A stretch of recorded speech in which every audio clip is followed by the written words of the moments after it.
महाराष्ट्र में जयंत पाटिल जो कि शरद पवार के अभी आप कहें कि सबसे भरोसेमंद नेता हैं, उनके मार्फत ये बातचीत चल रही है। और सबसे पहले उनको बीजेपी के राष्ट्रीय महासचिव उनकी मुलाकात हुई थी विनोद तावड़े के साथ मुंबई में।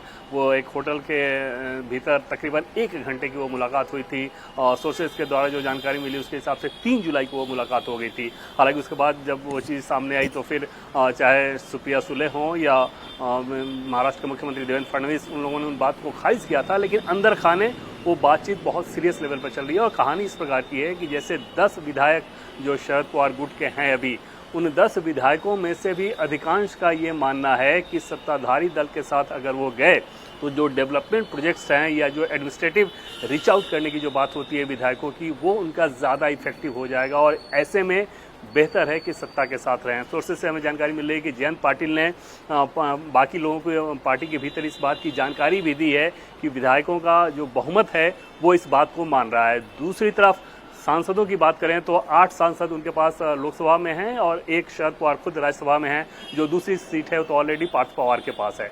तो लोकसभा के सांसदों की भी अगर बात करें तो उनमें से कई ऐसे हैं जो कि मान के चल रहे हैं कि जो मान रहे हैं कि अगर सत्ताधारी दल के साथ रहे, चाहे केंद्र में या फिर राज्य में, तो उनकी अपनी राजनीति भी बेहतर रहेगी। और इस लिहाज से जयंत पाटिल की कल महाराष्ट्र के मुख्यमंत्री देवेंद्र फडणवीस से भी मुलाकात हुई थी। और इतना ज़रूर है कि जो सोर्सेज के द्वारा जो जानकारी मिल पा रही है उसके हिसाब से ये बातचीत बहुत एडवांस स्टेज में है। ऐसा नहीं है कि ये कोई कयासबाजी हो या कोई अफवाह हो, ये बहुत सीरियस लेवल पर ये बातचीत चल रही है।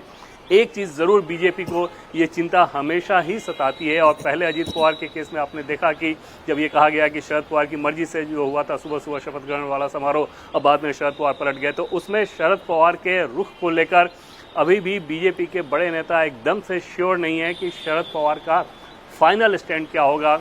अभी तक एक तरह से शरद पवार ने जो चुप्पी साध रखी है, लेकिन इतना तय मानिए कि अगर देवेंद्र फडणवीस से मुलाकात से पहले जयंत पाटिल शरद पवार से भी मिल रहे हैं, कल भी उनकी मुलाकात हुई थी, तो उसके अब सीधा मतलब है कि वो कम्युनिकेशन उनकी जानकारी में हो रहा है, उनकी सहमति से हो रहा है।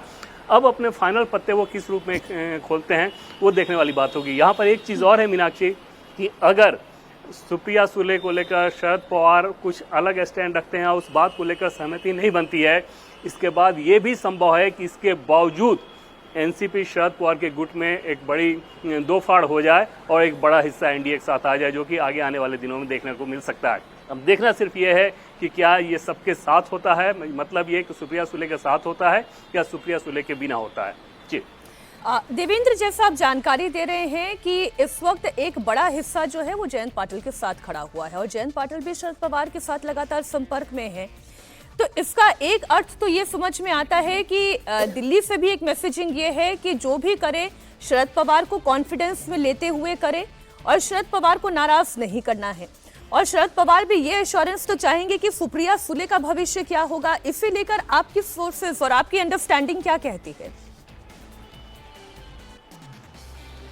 देखिए, शरद पवार को नाराज नहीं करना ऐसी कोई बात नहीं है, क्योंकि शरद पवार सबसे बड़े नेता हैं, उन्हीं की पार्टी है, तो स्वाभाविक तौर पे उनकी जानकारी से ही अगर सब कुछ हो तो बेहतर है। लेकिन जैसा कि पहले मैंने आपको कहा कि उनकी मर्जी से अगर वो लोग आना चाहें तो ठीक, उनकी मर्जी अगर लास्ट टाइम में चेंज हो जा रही है, क्योंकि इतना कुछ हो रहा है तो उनकी सहमति के बिना नहीं हो रहा होगा, लेकिन लास्ट टाइम में अगर फिर से वो कोई नया राजनीतिक दांव चलते हैं तो उस कंडीशन में भी एक प्लान बी नजर आएगा उन एनसीपी के विधायकों और सांसदों का जो कि सत्ताधारी दल के साथ जाना चाहते हैं, और वहां पर वो देखने वाली बात होगी। दूसरी चीज़ कि शरद पवार की राजनीति के हिसाब से देखें तो निश्चित तौर पर वो चाहेंगे कि सुप्रिया सुले, अगर ये उनका गुट आ जाता है एनडीए में, तो सुप्रिया सुले को केंद्र में एक अच्छे महकमे के साथ मंत्री पद की जिम्मेदारी दी जाए, जिस बात को लेकर चर्चा भी थी। और एनडीए के भीतर इसको लेकर कोई बहुत ज़्यादा समस्या भी नहीं आएगी।